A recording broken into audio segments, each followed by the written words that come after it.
Hey, I hope you're having a great day. I need to do my rear brakes on this 2007 Toyota Highlander, and kind of rushing out of breath because I got to get this done before or at least I got to get the rotors off before I go to work. So I'm kind of doing this quickly. I was kind of contemplating not making a video, but we'll give it a try. So here we go. So don't do it like I do because I do it wrong. So I'm just showing you what I do though. You should chock your front wheels so the car doesn't move around on you, and then you just want to jack up the back of the car. Put your jack stands by your car. I'll show you that in a second. Before you start this, will make it easier.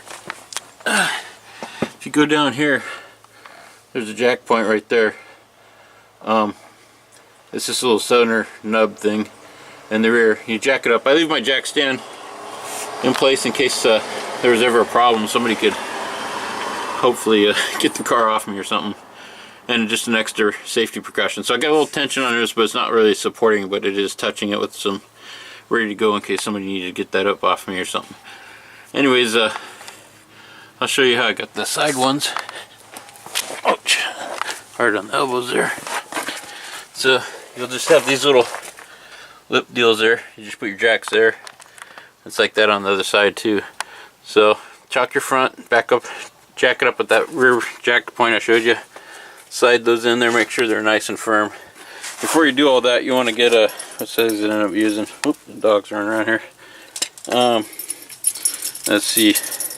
I just got a 1/2 inch 21mm socket on a breaker bar, and the first thing I did was loosen all these. You know, you just want to break them loose. You don't want to have the tire all flopping around.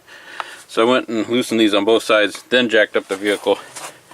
And then now I'm just ready to take these wheels off. I'm just going to use a impact driver to get to find my 1/2 inch adapter so I can put that on there.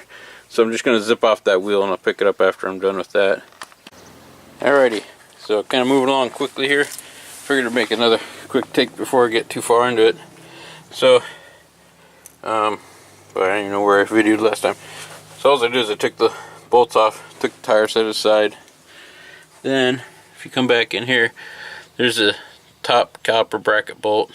And there's one just like that. Let me see if I can see it on the screen, because I'm not behind the camera there. I don't know if I got that or not. I kind of just winged it. There's one just like that on the other side. You know, you just look down there and you'll find it. Shoot some, you know, your favorite brake-free WD-40, PB Blaster, whatever you got there on these. And then while I'm waiting that soak in, I just went around the other side. I actually got the top one loose, but the bottom one was tight.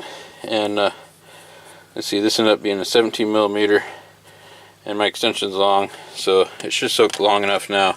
Also, I like baling wire, or I guess that's what this is actually electrical fence wire, similar stuff.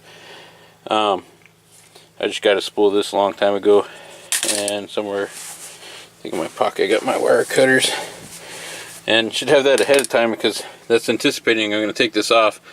I'll loop the baling wire up there and just hang it off of a coil spring or something, so you're not putting stress on that brake line there. So you want to have that ahead of time, because a lot of times people will take this off and it'll be dangling there, and then they gotta try to balance it while they run and get their parts. Anyhow, so did that on both sides, and I'm just going to take those bolts out and then I'll hang this and I'll pick it up from there. Yeah, quick note, I'll try to get a better shot now that I can see better. So I put the socket on the bottom bolt down there. So I just wanted to show you where that's at for that. That should be the bottom bolt for that bracket there. Alright, so here's I just looped that wire around there. Just put it through the bracket, so right when I took it off, you know, I can hang it right away, not putting any stress on the brake line. It came out straightforward. Here's the bolts down there. So only thing I don't like, it's kind of hanging in the way. Oops, sorry. Push it back a little bit. So now I got to figure out how to get this off.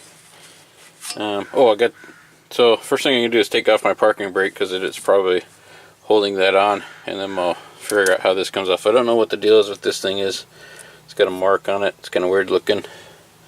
It might be how you manually adjust your brakes, and this should be a bolt. In case this is stuck on there, you can put a hole there, you can put a bolt in there.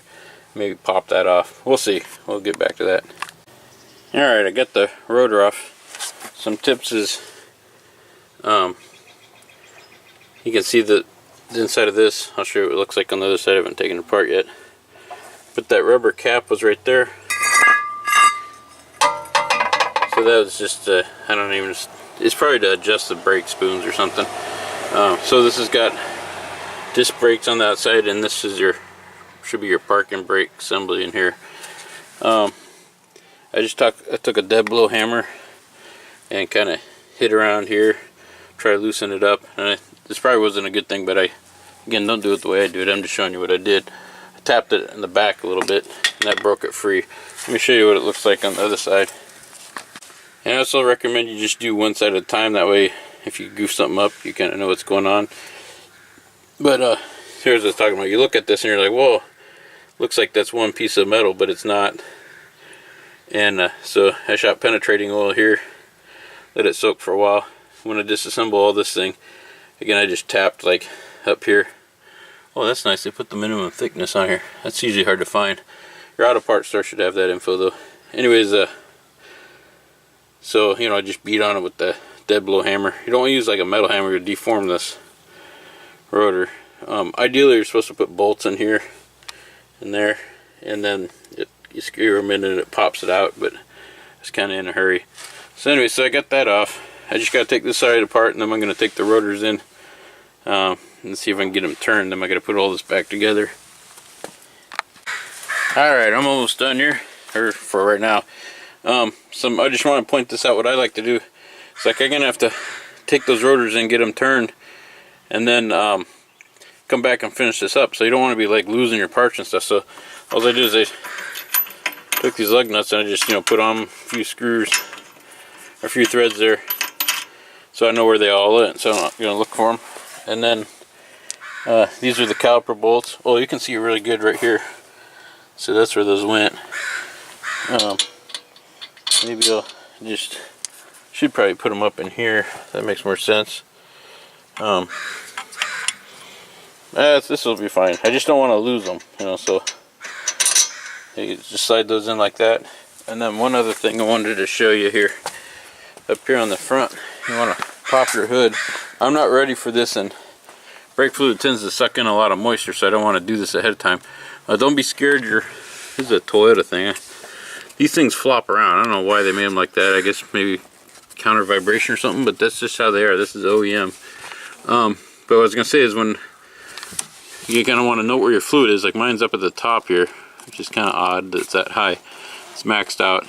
And you'd want to lift off the cap when you start playing around with actually getting around to doing the pads in your calipers, because you're going to be pushing that.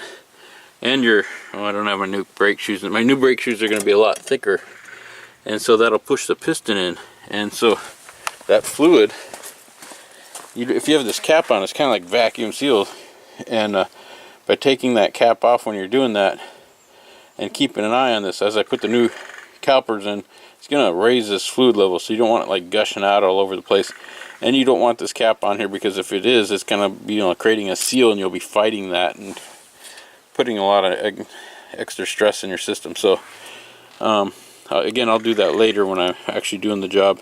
Might even have to get a little turkey baster to take some of that out, because it probably is going to go too full. It probably, I think that's the minimum down here. I can't quite see. There's something written down here, but there should be a minimum probably down here, and it's already to max, which it probably just topped off over time. Anyhow, so point is when you get ready to push your pistons in for your rear cylinders there, take the cap off so it doesn't have pressure fighting you, and keep an eye, because that's going to probably overfill, because there's a lot more padding than there was. Anyways, I'll pick this up after I get those rotors turned, which unfortunately might not be till tomorrow. We'll see how it goes. Anyways, I'll pick it up later.